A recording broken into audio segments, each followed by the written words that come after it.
God is such an important book. Although it is quite dated now and a lot of stuff needs to change, the basic foundation of this, the basic premise, it still stands, which is the most important premise. And this is why the word God is spelled with a small g on the original book. Slave species of God with a small g, not God with a big G. Because it seems like the Anunnaki were the beings that had the knowledge of genetic manipulation, genetic engineering, the way we have today. We're cloning species. We're doing shit that people don't even know is happening, genetic labs and biolabs and so forth. We know how to clone things and clone humans and clone creatures. So did the Anunnaki. They knew this millions of years ago. And so they cloned a new species. And it seems everything points to the fact that we are the species, or we're the descendants of the species that they created.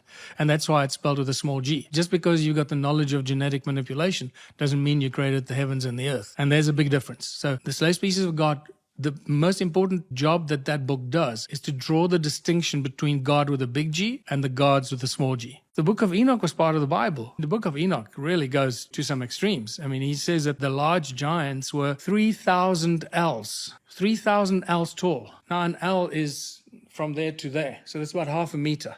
So a 3,000 ell giant would be 1,500 meters tall. And now this is not just a little guy. Now we're talking about some very big people. If you do come across the story of giants, pay attention.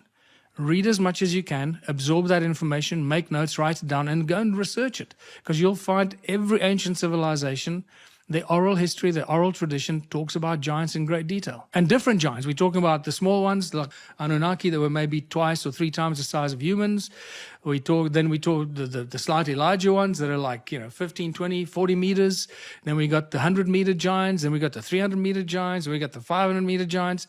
Then we get the big ones, the 1.5 kilometer tall giants. And all of them played a different role, and they had different reasons why they existed. And again, I don't want to get stuck in that detail, but I've studied that in great detail in the research that I've done in the ancient civilizations here in South Africa, where we've done all kinds of spiritual and shamanic journeys and connected with the ancestors and connected with the spirits and the guardians of the ancient sites. And let me tell you what, when you start doing that work and you start getting consistent results that support each other, there comes a time where you have to say, okay, this is no longer coincidence, or somebody is just making the story up. Because when you start getting consistent stories and consistent information, this one that is completely disconnected from that source of information, but they support each other, then you got to start believing that this is no longer a coincidence, but a scientific fact. I believe that the Bible is full of incredible knowledge and information, has incredible knowledge encoded in it. And overwritten on top of that is what I call the soap opera. The soap opera story that they write on top of it. And that's where the confusion comes. People get lost in the soap opera drama of the Bible, and they went there and then they stayed there for 3 days and 5 nights and then 40 days there and this and he said this and she said that, and then they slaughtered a sheep and then they were unhappy, but in between, woven into that, is the really important information and the numbers, the numerology, the specific sequence of events that you can extract a huge amount of information. But that's below the subtext. That's the subtext below the surface soap opera that I've started calling it. And one of my great examples, my favorite examples of the Bible is the opening line. And it is consistent with every ancient civilization creation story. This is all information has been taken out of the Sumerian texts. And, we've got to be grateful for the people that have translated those Sumerian clay tablets, that spent years and years researching it and translating it, decoding it, and then going through all the hard work to share that information. And Zecharia Sitchin was one of those people. I believe now that Zecharia got a lot of stuff wrong. Not everything he wrote about was accurate, but even if 10% of what he got was right, it's still fantastic because he opened our eyes and opened our minds to a whole new reality.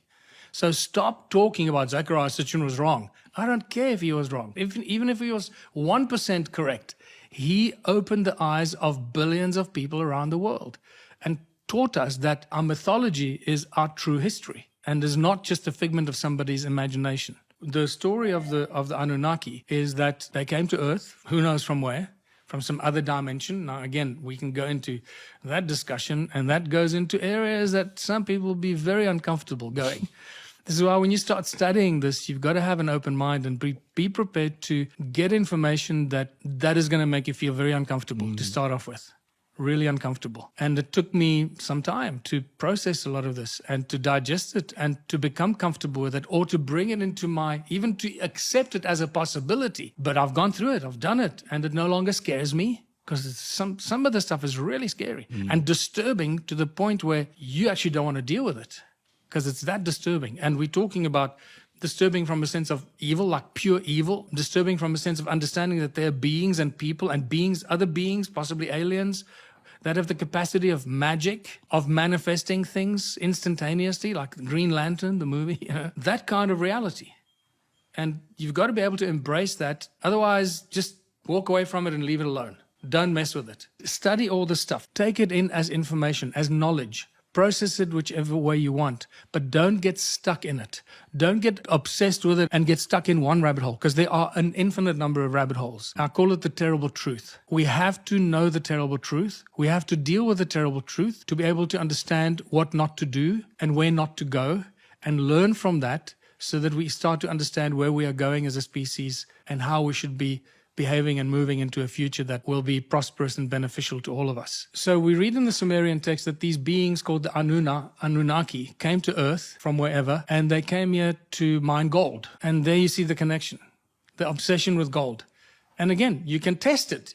You can see that our obsession with gold goes all the way to the book of Genesis. Genesis 2, and I'm digressing again, but it's important for people to understand the connectedness of all these stories. Yeah. Where did humans become obsessed with gold? Why? And when you read modern history books and that, you read all the BS, all the lies and deceptions, why humans became obsessed with gold. And in Enslaved Species of God, I mentioned some of those lies because they saw gold and it was shiny and beautiful and they were drawn to it because of its beauty. Come on, really. Just people were worried about growing food and building communities and baking bread and surviving, and gold is a whole different thing. But because gold, you can trace back to Genesis 2. And I went and did this. And I'm sure many of your listeners will probably have done this themselves. So the first time we hear the mention of gold is in Genesis 2, before Eve has been created. So Adam is alone on earth. And God says, I want to take Adam to the land of Havilah, where the water is good, the land is good,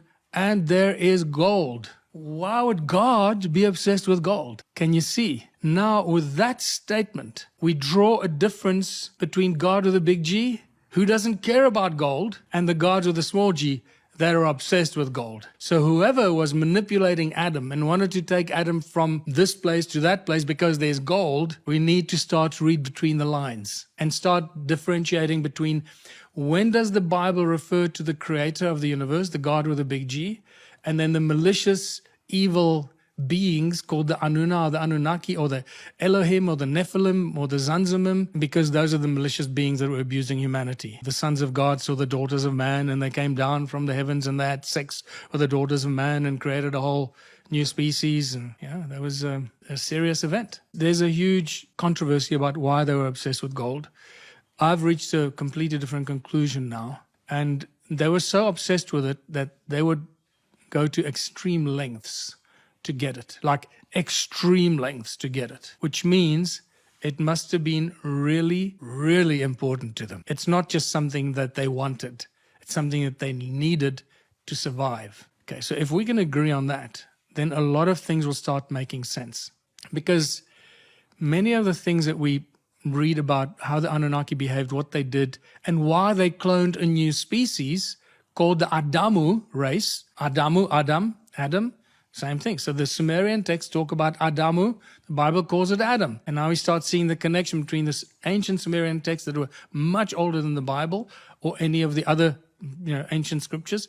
And we start seeing the connection. So when they cloned the Adamu, when they created the Adamu species, they cloned it as a species to do the slave labor in the gold mines because they needed the gold and they were tired of doing all the work themselves. And there are very interesting references to these events in the Sumerian texts. So now you start seeing the connection between the Sumerian texts, the Anunna gods, the Anunnaki, the obsession with gold, why humanity was obsessed with gold, and the fact that the gold didn't belong to humans. We know this from when the European settlers started to arrive in the Americas and Africa and India. Whenever they found ancient civilizations, Guess what they all had? Huge vaults of gold. All the Americans, El Dorado, the fabled cities of gold. And when you read the historic events of when the Spaniards arrived there, when the Portuguese arrived in Africa and in India, and all the gold they found everywhere, all these ancient civilizations around the world were obsessed with gold. Where did that obsession come from? And we can start tracing it back to our obsession of gold that we got from the Anunnaki.